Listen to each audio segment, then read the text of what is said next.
Ainsi dit l'Éternel, qui a créé les cieux, le Dieu qui a formé la terre et qui l'a faite, celui qui l'a établi, qui ne l'a pas créé pour être vide, qui l'a formé pour être habité. Moi, je suis l'Éternel, et il n'y en a pas d'autre. Ésaïe 45, 18. J'étais croyant dans le sens où j'étais persuadé qu'il y a une cause suprême à toute chose. Je croyais donc au Créateur. Mais peut-être influencé par les idées à la mode, j'avais tendance à considérer Dieu comme une puissance initiale qui aurait seulement tout lancé. Un jour pourtant, j'ai été arrêté par cette pensée. Quand je fabrique quelque chose, c'est toujours dans un but, avec un projet en tête, qui précède la réalisation. Est-ce que ce ne serait pas vrai pour le Créateur? Il avait donc un immense projet dès le début. Et de plus, ce projet avait abouti à l'homme. Dieu pensait à l'homme, avant même d'entreprendre toute l'œuvre de la création.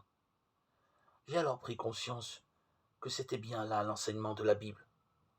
Dieu m'a fait la grâce de le croire. Il est le Créateur.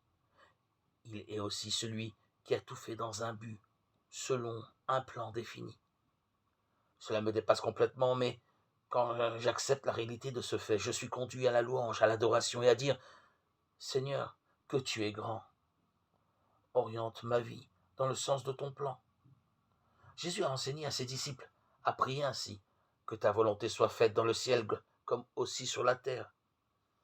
Et je réalise que je peux, que je dois ajouter, et dans ma propre vie. Ce projet de Dieu passe par un moment unique dans l'histoire, celui où Jésus-Christ est devenu notre Sauveur.